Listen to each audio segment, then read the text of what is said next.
Salut les amis, bienvenue sur Joue avec la vie. Alors, le défi du lundi, je me jette à l'eau.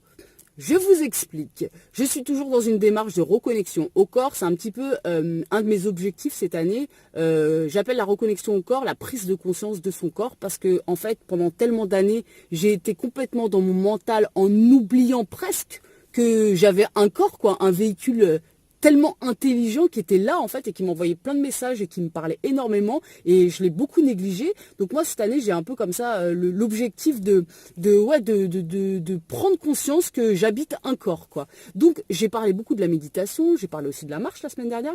Donc là je continue un petit peu dans cette lancée avec un défi qui va être très compliqué, très difficile et qui va me demander beaucoup de courage.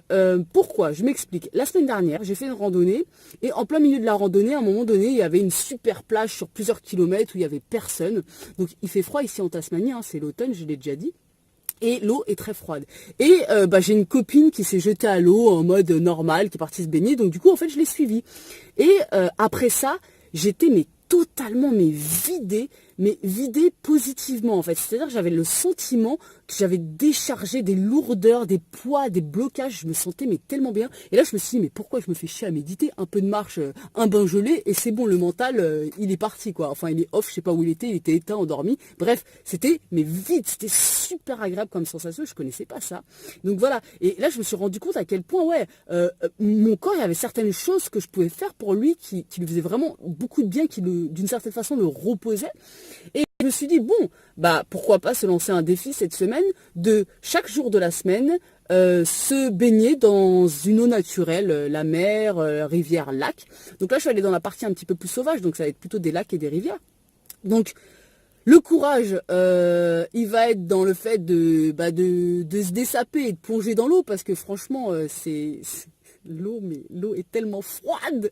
L'eau est tellement froide. Mais bon, il ne s'agit pas de rester pendant un quart d'heure dans l'eau ou même une demi-heure. Je veux dire, le but, c'est vraiment de prendre un bain, de me jeter dedans et il y a un double défi en fait dans ça. Alors le premier, effectivement, c'est toujours dans cette continuité d'apprendre à comprendre mon corps finalement en fait. Les signaux qu'il m'envoie, qu'est-ce qu'il me dit, c'est vraiment cette démarche-là.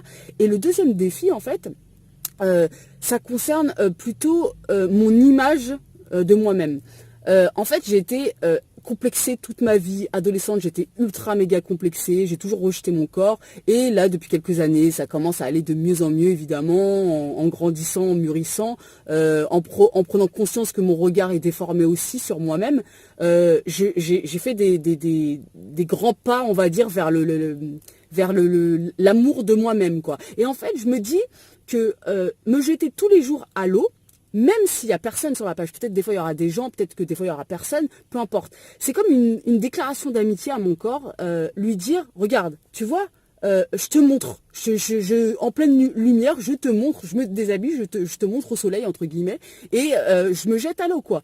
Et donc, du coup, il y a un vrai double défi, c'est toujours cette compréhension du corps, et le deuxième point, ça va vraiment être de me dépasser par rapport à certains complexes que je peux avoir, qui sont peut-être moins là, finalement, que dans le passé, mais c'est toujours une difficulté pour moi de me déshabiller et d'aller nager, quoi. Encore plus quand il y a du monde, évidemment, et je me dis, mais putain, mais il serait temps de dépasser ça, quoi. C'est plus moi, c'est du passé, tout ça, c'est complexe, ce regard déformé, c'est n'importe quoi. Donc, j'ai vraiment envie de me dépasser à ce niveau-là, quoi. Donc, il y a vraiment un double défi cette semaine pour moi. J'espère que ça va bien se passer. Je suis en train de penser à ce que je vais faire, mais putain, parce que vous pouvez pas vous imaginer à quel point il fait froid ici, en fait. Et là, en fait, je viens de prendre une super douche chaude, parce que là, on est en auberge cette nuit, donc là, je suis réchauffée, je suis en mode, oui, c'est bon, le défi, je vais le faire, pas de problème. Mais quand il fait 8 degrés dehors, et que ça pleut à moitié sur ta gueule, et que tu dois te jeter dans une eau gelée, bon, c'est pas grave, ça va être marrant, je vais le faire avec un bon état d'esprit, je sais pourquoi je le fais, en plus. Cette semaine, je vais beaucoup parler j'espère que je vais pouvoir poster toutes mes vidéos. Mais si je peux poster toutes mes vidéos, c'est-à-dire ma vidéo mercredi qui va faire un petit bilan là d'où j'en suis avec l'anglais et jeudi le c'est quoi, je vais parler pas mal des complexes. Alors pas forcément les complexes du corps, oui, les complexes du corps évidemment, puisque là je viens d'en parler, mais aussi les complexes intellectuels, les complexes en tout genre, avec le c'est quoi du jeudi, parce que dans le défi que je me suis lancé avec l'anglais, il y a aussi un manque de confiance par rapport au fait de parler, d'y aller et de se tromper, etc. Donc il peut y avoir justement une forme de complexe par rapport à tout ça. Donc je vais essayer de vous parler de tout ça jeudi dans le C'est quoi, avec une question: c'est quoi ton complexe à toi? Parce qu'on en a tous a priori, en tout cas toutes les personnes qui m'entourent ou que j'ai pu rencontrer en avaient. J'imagine qu'il y a un idéal d'acceptation, mais l'acceptation même de ses complexes, de son corps, de qui on est, de notre personnalité. Je veux dire, c'est bien, mais au-delà de l'acceptation, je pense que il faudrait aussi simplement s'aimer, tout simplement, parce qu'une acceptation, hein, il peut y avoir une forme de résignation. Oui, d'accord, bon, j'ai ça, bah ok, je l'accepte. Mais non, il y a une étape pour moi qui est vraiment de s'aimer entièrement et pleinement. Peu importe, je ne vais pas parler de ça maintenant, j'en parlerai cette semaine dans le C'est quoi. Et d'ici là, je vous fais des gros bisous les amis, et j'espère que ça va bien se passer pour moi avec ce défi, et je vous dis à mercredi, j'espère. Ciao!